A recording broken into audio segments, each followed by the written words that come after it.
Here's a look at Ryan and Campbell, their 6th round dive, a reverse 1.5 with 3.5 twists.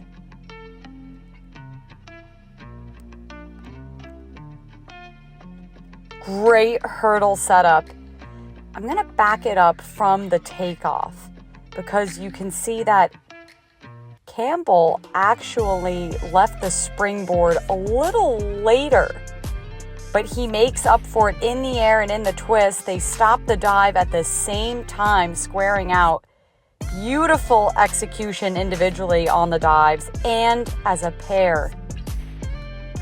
We'll take a look at that again in a slower frame.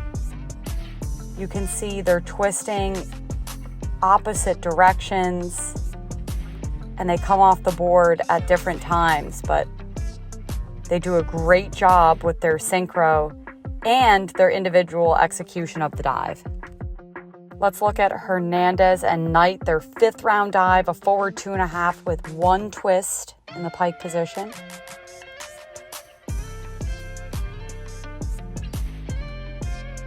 Their synchro is so good, and I'm going to back it up to the beginning of the dive, the takeoff. Hernandez is so much smaller in height than Knight is, but they do such a good job of timing up their hurdles and entering the water close to the same time together, even though they're so different in size. All right, we're going to take a look at Tyler and Hedberg's forward 4.5 somersault and tuck position off 10 meter. They do a nice job of getting their arms all the way up on the end of the platform. You could see in the air, we're going to stop it right here. There's a slight differentiation with the speed of the spin and in the jump. So they're not quite spinning at the exact same time. They do a good job of coming out together and entering the water at the same time. Both dives executed individually very well. They will get great scores individually. I love this angle because you can really see how they get their arms all the way through on the end of the tower. We're going to pause it at the end.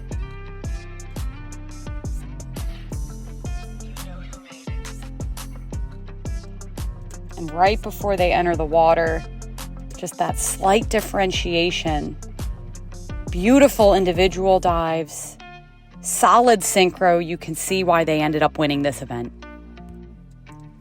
All right, this is Wright and Cranford's final dive. They're back 3.5 somersault in the tuck position. This is their highest degree of difficulty dive. Let's break this one down.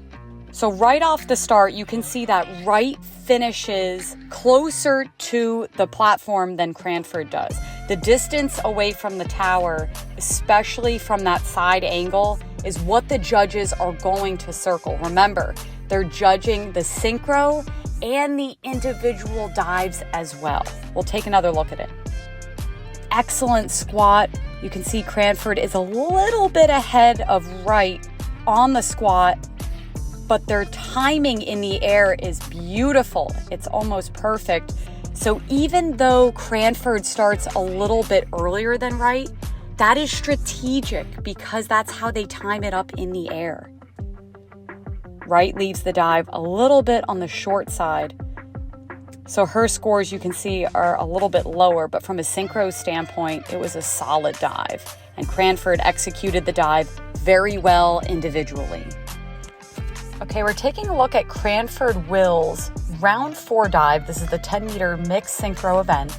They do a nice job of setting up on the end of the platform. Arms up at the same time. We're going to pause it here at the takeoff. They do a great job with a deep squat. Their synchronization is excellent leaving the platform. Narrow arms as they get into the tuck. We're going to slow it down in the air.